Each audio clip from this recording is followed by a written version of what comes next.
Pourquoi a-t-on l'impression que dans nos sociétés modernes, les riches deviennent toujours plus riches? Est-ce un mythe? Une fatalité?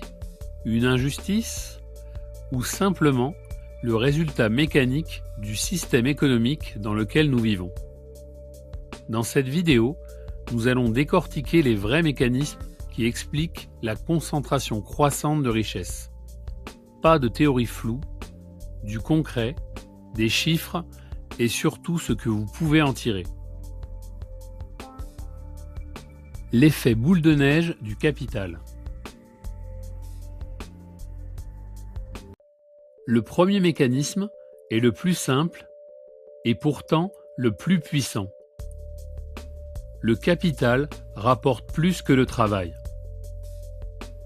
Un salarié échange son temps contre un revenu fixe.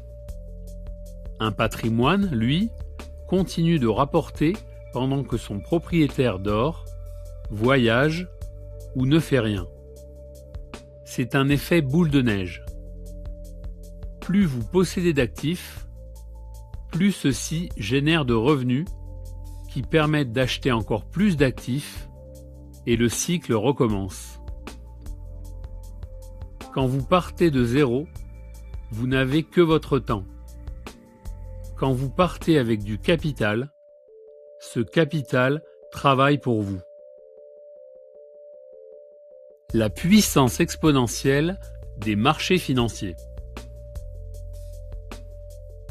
Deuxième mécanisme, la croissance des marchés financiers. Historiquement, les grandes classes d'actifs, comme les actions, l'immobilier ou encore les entreprises, ont tendance à croître plus vite que les salaires. Résultat, celui qui investit voit sa richesse augmenter exponentiellement, tandis que celui qui dépend uniquement de son salaire avance beaucoup plus lentement.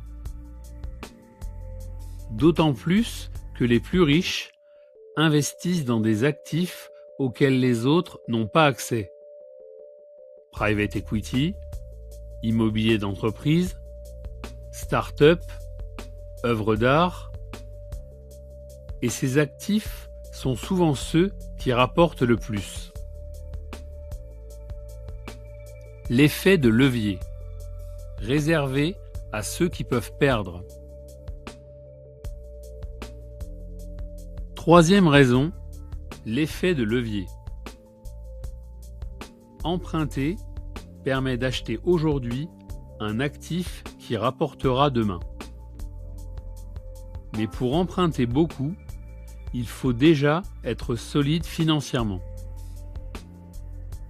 Les riches peuvent utiliser le crédit pour doubler, tripler, voire décupler leur richesse. Et même si un investissement tourne mal, ils ont suffisamment de réserves pour absorber le choc.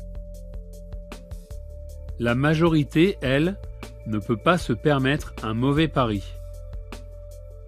Donc, elle n'utilise pas l'effet de levier, ou alors uniquement pour acheter sa résidence principale, ce qui n'est pas un actif productif de revenus.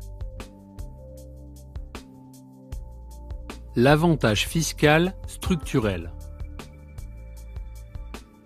Quatrième mécanisme, la fiscalité favorise souvent les revenus du capital plutôt que ceux du travail dans certains pays au regard de la prise de risque. La plupart des systèmes fiscaux taxent les salaires de façon immédiate et proportionnelle, les plus-values plus faiblement, les dividendes souvent avec des abattements et la transmission avec des stratégies d'optimisation parfaitement légales. Plus vous êtes riche, plus vous pouvez utiliser la loi à votre avantage. Pas en la contournant, mais simplement en la comprenant. Et parfois en payant moins que quelqu'un qui gagne moins que vous. Notamment en ayant la capacité de changer de résidence fiscale.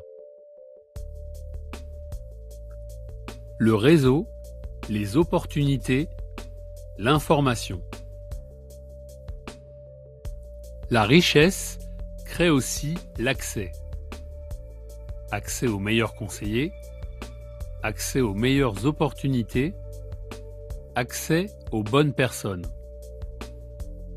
Deux personnes peuvent avoir les mêmes compétences, mais l'une aura accès à des deals exclusifs, des financements privés, des informations solides, tandis que l'autre devra se débrouiller seul.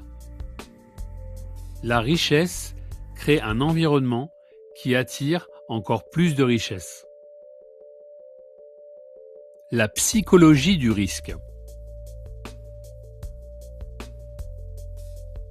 Autre facteur souvent sous-estimé, la psychologie du risque. Quand vous avez peu, chaque euro compte. Chaque erreur peut être fatale. Vous devez être prudent. Quand vous avez beaucoup, vous pouvez prendre des risques. Et ces risques, statistiquement, finissent par payer.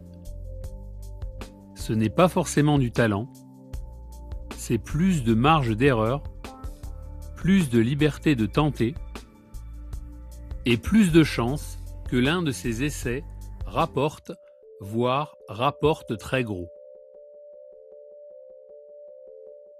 Alors pourquoi les riches deviennent-ils plus riches?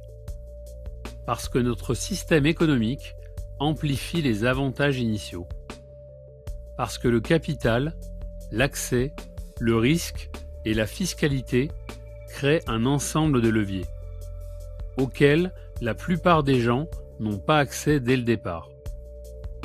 Mais ce n'est pas une fatalité. Comprendre ces mécanismes, c'est déjà commencer à les utiliser à votre échelle, avec vos moyens, pas pour devenir riche du jour au lendemain, mais pour faire travailler votre argent au lieu de travailler uniquement pour l'argent. Si cette vidéo vous a éclairé, pensez à vous abonner, liker, commenter, partager et je vous retrouve dans la prochaine analyse Econosphère. Merci à vous, à très bientôt.